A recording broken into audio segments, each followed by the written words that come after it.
Amazon sont frus. Ben, ils vont peut-être l'être, dépendamment si oui ou non la nouvelle action collective qui part d'ici au Québec est acceptée ou pas. Hein, parce que, comme d'habitude, dans une action collective, ben, il faut qu'il y ait un juge là, de la Cour supérieure qui donne le feu vert, puis après ça peut suivre tout ça. Mais dans ce cas-ci, c'est une nouvelle demande par rapport à une fixation du prix avec une combine illégale. Parce que on se base sur le fait que en Californie, entre autres, on s'est rendu compte qu'Amazon jasait avec Target, Walmart, Best Buy, Home Depot, plein de magasins de commerce au détail pour être capable de s'arranger pour que leur prix à eux soit toujours la même affaire que ce qu'Amazon propose en ligne. En gros, on voulait pas qu'il y ait un avantage pour les gens d'aller, par exemple, chez Walmart, acheter un objet que tu fais commander aussi chez Amazon, ce qui fait en sorte qu'ils ont gonflé les prix artificiellement un peu partout. Fixation de prix, ça? Là. Oui, c'est de la fixation de prix, littéralement, et si ça fonctionne, ben tous les Canadiens, là, pas juste les Québécois, qui ont racheté des biens sur Amazon depuis 2018, fait un petit bout, là, pourraient tous être indemnisés. On ne sait pas à la hauteur de combien, on ne sait pas non plus si ça va aller de l'avant, si ça va fonctionner, combien d'argent va être retenu. Il y a beaucoup de si dans cette histoire-là. Ça va leur coûter cher en vierge. Oui, si ça arrive, oui, en même temps, il n'y a personne qui va pleurer parce qu'Amazon doit payer quelques sous. Là, pour eux, c'est une goutte d'eau dans l'océan, on s'entend, mais on apprend même là, dans cette poursuite-là, on allègue qu'il y aurait des employés d'Amazon qui auraient été formés pour ne pas laisser de traces quand ils faisaient ce stratagème-là. Il est écrit le noir sur blanc dans des communications que les courriels, ça doit être proscrit quand on fixe les prix comme ça. Faut pas écrire par courriel, faut appeler les fournisseurs pour pas laisser aucune trace derrière. Dans tous les cas, j'ai bien hâte de voir si ça va aller de l'avant, oui ou non. C'est de la grosse crosse. Hey, mais qui aurait bien pu deviner que Amazon allait magouiller pour faire plus d'argent avec tous ces moyens gigantesques un peu partout? Ce serait le moment d'envoyer le mais j'en reviens pas, qu'est-ce qui se passe? Je tombe à terre. Je tombe à terre, j'en reviens pas, qu'est-ce qui se passe? Ça, c'est moi quand j'apprends qu'Amazon a fait de la crosse. Merci, Alexandre. Stéphanie, tu m'excuseras, mais mon oncle Richard, c'est pas c'est qui Shaboozey. Shaboozey. Star du country. Et ben, peut-être que sa chanson va te dire quelque chose. Là. Ça a tellement roulé, mon Dieu, sur les radios. A bar song, Tipsy.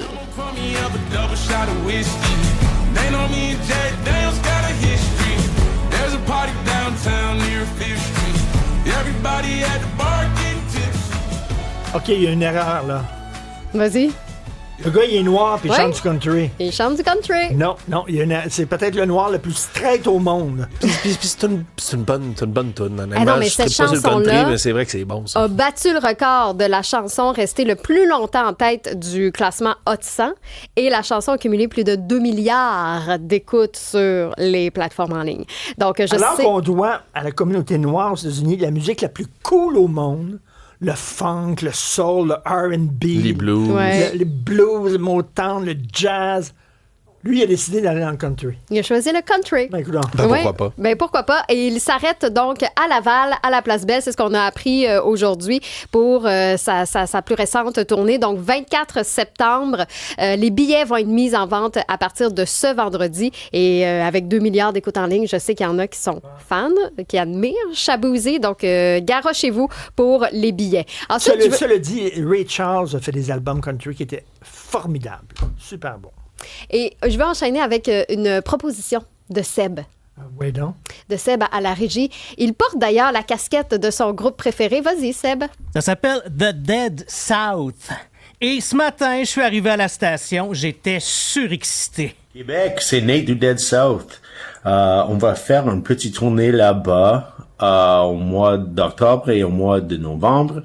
On va jouer à Granby, à Brossard, à Sainte-Thérèse, à Jonquière, à Sherbrooke, à Québec, à Montmagny et à Terrebonne. Toi!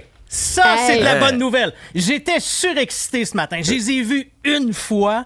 Là, il y a plein de monde qui disait, voyons, c'est qui ça? C'est quoi ça? Quand j'ai croisé P.A. Méthode qui était assis à la même place qu'Alex actuellement, il voit ma casquette, il vire fou. On a scrappé l'entrevue avec Isabelle Maréchal. Lui aussi, il trippe là-dessus. C'est un groupe qui vient de Saskatchewan. Ils sont excellents. Hey, du bluegrass. OK, on peut en écouter. Banjo, mandoline, un peu de guitare, puis on tape du pied. Ajoute-moi avec ça. Attends un petit peu, je vais juste mettre l'autre là parce que... OK, violoncelle avec tout ça. Écoute ça, Richard, tu vas capoter. Oh, well, he hit me hard, yeah, he hit me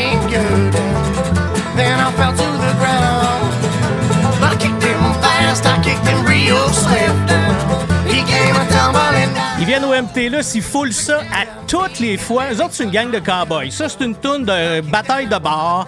T'as des tounes qui... c'est des légendes d'une place ou l'autre. J'écoute ça me donne envie de baiser ma cousine. Hey, attends... Il parle de son groupe préféré, puis tout de suite, tu penses à l'inceste. Là, ça se peut. Ouais, mais attends un petit peu, tu parles tu parles de ta cousine. Ah, là, tu vas pas nous... Il y a une toune qui s'appelle Banjo Odyssey. Ouais. Justement. Ça parle pas de sa cousine. Et que tu sais pas dans quoi tu t'embarques, mon gars. Je peux pas croire. Ça parle justement de cousines, l'amour qu'on a pour nos cousines, où ils disent que, anyway, là, eux autres aussi, ils ont besoin d'un petit peu d'amour coquin. Attends un petit peu, je t'arrête de passer les pubs, je suis tanné. Ben voyons. Brossard, au Club 10-30, le 29 octobre. Sinon, Terrebonne, c'est pas mal le plus proche aussi. Théâtre du Vieux-Terrebonne, le 6 novembre. Un peu.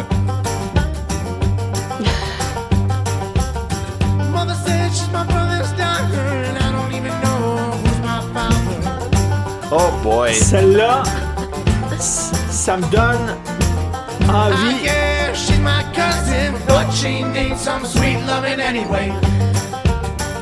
Moi, j'étais là en train de te défendre, tu vois, sur ton band, puis immédiatement, tu nous mets à tune sur l'inceste, puis tu donnes raison à Richard. Eux autres aussi, ils veulent baiser leur cousine. Moi, j'entends ça me donne envie de prendre mon bain dans un baril.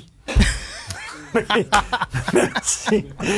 J'espère que tu as tes billets. Merci à vous deux. Donc, c'est bientôt. Donc c'est bientôt. Vous pouvez aller sur les réseaux sociaux de Dead South pour acheter vos billets. Et dernière petite parenthèse dans les annonces de spectacle du jour, l'Orchestre Métropolitain qui a annoncé ses concerts pour la saison 2026-2027. Et évidemment qu'on va présenter des grandes œuvres du répertoire, mais mon regard a dévié vers le concert du temps des fêtes avec... Attends, là. Oui. Là, t'es d'avance un peu, non, Steph, non, le concert non, du temps on des veut fêtes. rien savoir. Mais c'est parce que Louis-Jean Cormier va être là pendant ce spectacle-là avec Dominique Fils-Aimé et Elisabeth Saint-Gelais avec Yannick Nézet-Séguin. On va mélanger le classique, le jazz, le gospel. Ah, j'aime tout. 19 et 20 décembre. Ils vont présenter aussi à la Place des Arts Dead South Symphonique, peut-être. Ça va être bon. Un classique. Ah oui, si t'arrives avec ta cousine, c'est gratuit. Salut!